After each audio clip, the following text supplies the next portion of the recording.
So this is going to be a quick video on my setup and what I take into the woods when I go on a whitetail hunt with my bow, and what you should expect to see this year in upcoming videos. So we'll just go ahead and start right here with the bag. This is just a redhead bag, fairly inexpensive, but I actually really like this bag. It's got some features that lend really well to carrying camera gear, which is awesome for the price that I got it for. So the first feature that I really like is this top hooded zipper pocket. So this is just a hood that kind of goes over the top of the main compartment, but it has a pocket up here that you can really get to stuff super easy and quick. So in here I have kind of my more quick access things that I may need to get to fast. So I've got my rangefinder in here.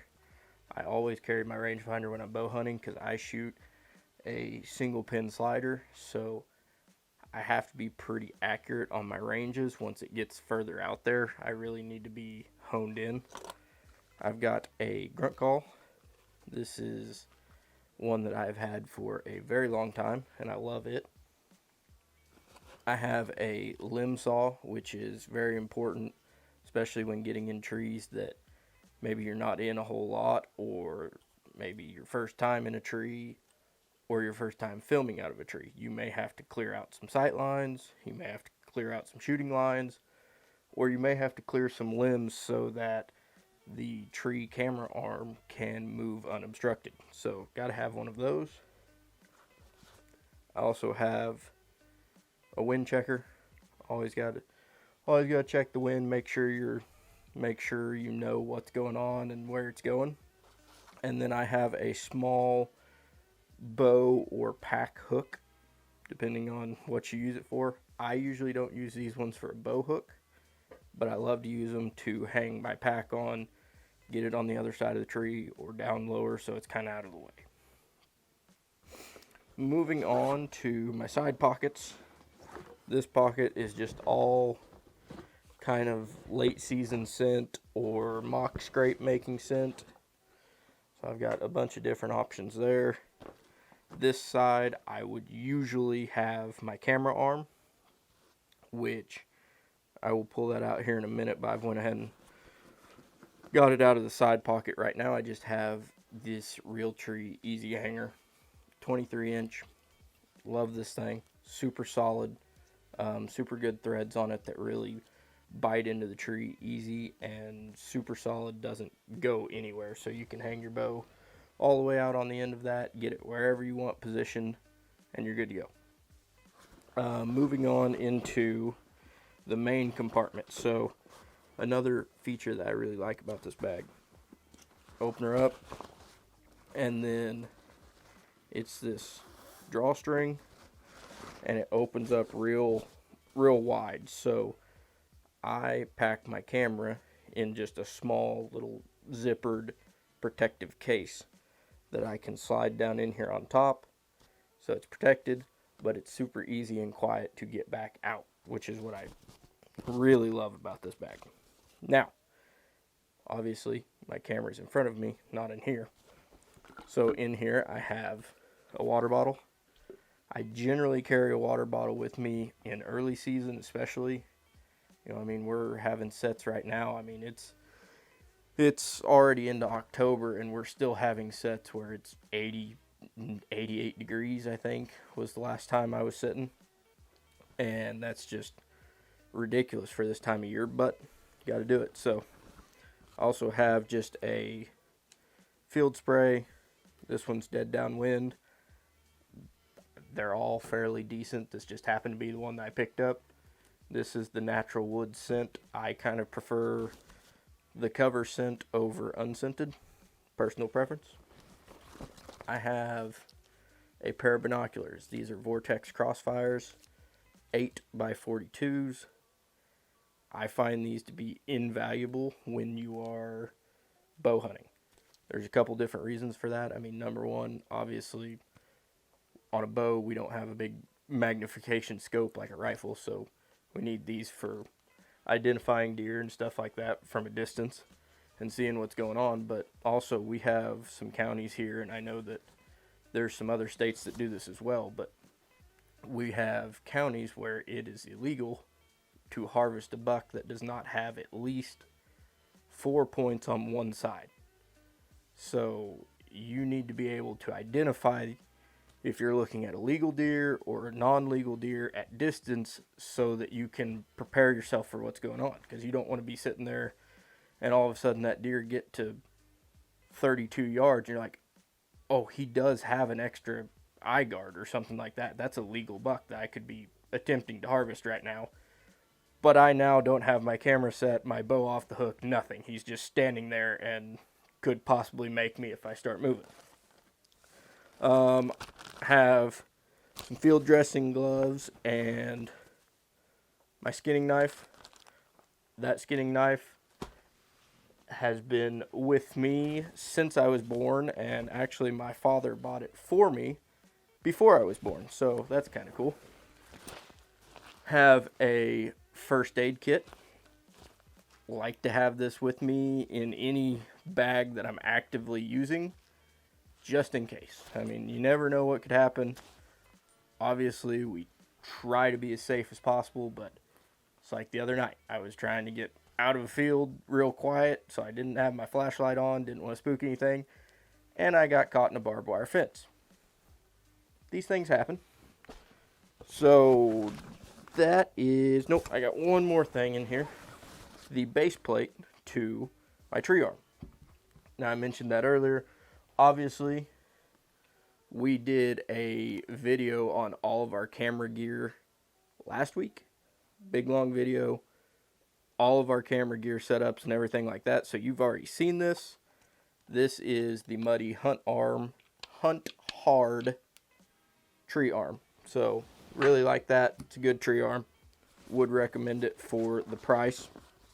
And then I have one other pocket in here, which I have a can call, possibly one of the most recognizable calls in all of hunting.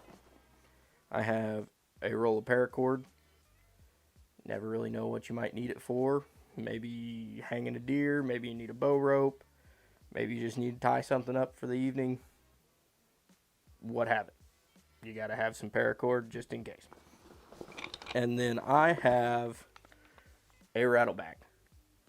I do not carry actual rattle antlers with me, mostly because I love the packability of these. They don't take up a lot of space, and honestly, I have had plenty of success with this to show me that they do work. So I stick to the rattle bag.